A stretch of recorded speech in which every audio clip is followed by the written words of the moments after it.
Hello and welcome. My name is Andrea Lendy, and welcome to the group Life After Lupus and this video. Um, this is the first time I've done a live video from the device that I'm using, and so I'm afraid I'm probably not going to be able to see if you are here coming, so forgive me if I don't mention your name, but I will figure this out in coming weeks. I'd like to make this event a weekly one as we enter into this kind of cozy time of year that I think about Christmas, the Christmas season, and afterwards in January, kind of snuggling up on a Sunday night and reading some from my book. And I wanted to tell you a little bit about why I wanted to do this on a live event, sharing my story, because I believe that it will offer someone out there some hope, some ideas about how to heal. I've gone through a lot in terms of my health and overcome lupus and fibromyalgia. When I was 30, I was diagnosed with both lupus and fibromyalgia, and it took me down for about 3 years. So for about 1,000 days, I was sick. And what does that feel like? Well, with lupus, it feels like you have the flu. So imagine having the flu or feeling like you have the flu every day for 1,000 days. That was kind of my life, and it was pretty grim, to be quite honest with you. And after I got well, which I share in this book, I remember long ago one of my nieces saying, "You really need to write a book about that." And that stayed with me for the next 20 years or so, 25 years. Well, I had another bout with lupus and Graves' disease when I was in my later 40s. And it only took 3 weeks to get well that time. So that was a quick journey to wellness, and I share both of those in my book, and it is called Life After Lupus. What's your autoimmune name? So many people are struck with autoimmune. The numbers of people being diagnosed with autoimmune is going up just rapidly, and there are things that we can do to lower the intensity of symptoms and or heal altogether. And I make no claims about anyone else healing, and I'm not a doctor, I'm not a health practitioner, I don't have any magic formula, but I just know what worked for me. So I'm not an expert on anyone else's health, but I certainly am on my own. And I know what things do to help me stay well. And I've connected with other autoimmune sufferers, and we seem to have very similar stories. So I share mine with you, again, in the hopes that it will help someone out there. That's number one. Open up the possibility of healing, number two, because if we do the right things, our bodies are meant to heal. When you think about getting a scratch on your hand or arm or somewhere in your body, it heals. We don't expect it not to, we expect it to. So the insides of our bodies can heal as well if we do those right things. So wanted to share some of those things with you inside of my story. Thirdly, I did want to mention that if there is someone out there who is struggling financially and can't afford the book, which can be found on both Amazon and Barnes & Noble, I want to be able to scholarship the book to someone. So if you are in that place or know someone who is in that place, I have a few books that I could gift. There was a time about 15 years ago when my husband was on furlough and we had no income coming in, and I couldn't have afforded a book. And so I wanted to share my story in the realm of not having to have someone have to pay for it. So that's another reason I wanted to do these weekly Sunday evening storytelling times. The last reason that I am doing this is because I felt I heard that still small voice from the Lord saying, read your story and do that in this venue. So I am obedient to that call and his word, and wanted to definitely share this story on his word, because I tell you, it makes me a little vulnerable to share some of these kind of private things with other people, especially in such a public venue. It's one thing to write them down and have it available in book form, knowing that not everybody will actually read it, but it's another thing to read it yourself too in such a public arena as this is. So we are on sacred ground because I believe the Lord asked me to do this. The first chapter goes into who I sort of was before all this lupus and health issue kind of thing really deeply impacted my life. And so I'll share that with you with the first chapter called Life Before Lupus. The phrase chasing dreams sums up my early adult years. It seemed I was always chasing a dream.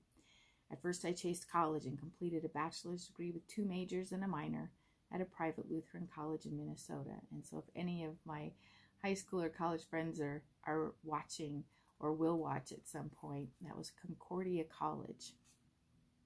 Mid-completion, I took a break for about 2 years, and my husband and I chased business. Eventually, I returned to college to finish my education. I majored in psychology and business administration with a minor in Latin. As I finished college, I found it was difficult to find employment right around the Fargo-Moorhead area, so moved to Minneapolis to accept a position with the government. When I was 25, my husband and I discovered the joy of flying. From the very first takeoff in a very small Cessna, I was completely starstruck. I immediately fell in love with flying. Every takeoff was magnificent. And as the earth beneath me disappeared, the most beautiful patchwork quilt appeared. It was breathtaking. I began to see the miracle of this earth and appreciated the maker of this great world in a whole new way. I so enjoyed takeoff and landings at sunrise and sunset. I sought out those times to fly because they were the most beautiful. In North Dakota, one could see for miles. Once in the air, the earth, the world, and the troubles we encounter seemed to disappear. The sensation and freedom of leaving them behind was always present. I'm sure you can imagine or think about times you've gotten on a jet plane to take off somewhere and just everything that you left behind. And that's the way it was every time I took off. The calm of the morning and evening were very desirable flying times for me because of the comfort they provided, as well as the beauty of the rising and setting of the sun. Once the sun came up, the winds started. It was pretty windy up there in North Dakota. We were accustomed to 20 to 30 knot winds on any given day, so it was far more desirable to fly early or later to avoid the gusty wind conditions that always made for tricky takeoff and landings. There were some times I'd take off and it'd lift off, and then the nose, you'd have to point it sideways to go straight ahead. Same thing coming down. Have to point the nose right into the wind, and you'd be flying sideways, trekking over the ground straight ahead. And then right before landing, you'd kick the rudder and turn the airplane so that the nose was going straight. It was a bit tricky for the first 400 hours I flew. A few years after we started flying, we moved to Minneapolis, Minnesota, where we continued flight lessons at a flight school in St. Paul. On one occasion, I was flying with an FAA pilot, and he set up an adventure into the Minneapolis-St. Paul International Airport. We were flying a Cessna 150, truly one of the smallest airplanes you can possibly fly, into Minneapolis-St. Paul International, where we landed and then taxied and took off again. That was an interesting time, gotta tell you. There were jets all around me, huge ones. I felt like an ant with huge everything all around us. It was crazy. We were situated between huge jets, and even though they were so much bigger than we, I could still see the pilots through the cockpit windows. The pilot I was flying with calmed my nerves and told me that they were probably looking at us with envy, wishing they were flying a small airplane again. One never gets over the feeling of trolling around in a small airplane at low speeds. I was challenged with flight test after flight test during those early flying days. There were both written tests and in-flight tests for every new rating. Almost all of my competitors were young men. This was a long time ago. There were very few women taking flight lessons 30 years ago, and I wanted to beat all those guys. So I pushed and pushed at every lesson and every book I read in order to pass each test with professionalism and pride. Winter flying was challenging because it was so cold in the upper Midwest. And if you're from there, you know what I'm talking about. Below zero and then way below zero with wind chill. The below freezing and sub-zero temperatures were brutal. Some days it was too cold to fly because of possible engine trouble, so we stayed on the ground and studied. I was working full-time along with flying part-time and attending ground school classes in the evening, eventually earning a professional pilot degree from a local college that provided ground school courses. Since I already had received a bachelor's degree, all the rest of my classes transferred and I earned that professional pilot degree. There were many nights that I didn't get home until after 9 p.m. and started work early at 7 a.m. in order to have time after work to fly. This fast-paced, high-thrill, adrenaline rush time took its toll on my body. I also was not taking care of me as I should have been. I was eating on the run, so it was fast food or no food. And by the time I came home, I'd be found eating a bowl of cereal before bedtime. Ignoring my health led to significant health problems that took years for me to reverse. As someone who had already chased a number of dreams, I told my husband that flying was the last dream I would chase. If I didn't make $1 by the time I was 30, I was done chasing. I became a flight instructor, but by the time I was 29, so I've surpassed my goal. However, the damage to my body had already been done, and one day, my body just broke. During the months and years of healing that followed, my eyes never stopped looking skyward. I was always spotting air traffic, sometimes more so than the traffic on the road. One day as I was driving, I looked skyward, and with tears in my eyes, I told God that although flying was my passion, I knew His plan was better, and I would wait to see what He had in store for me. I had no idea that the adventures ahead would be to save my life as He was saving my soul. Well, those were tough times. I knew something was coming in terms of my health because by the time I was 25, I was carrying Benadryl with me all the time. I was constantly having allergic reactions, and so I'd be taking Benadryl to alleviate those allergic reactions, drinking coffee to alleviate the fatigue that you feel after taking Benadryl. And it was just this series of trying to fight what my body was telling me, but I didn't want to hear it.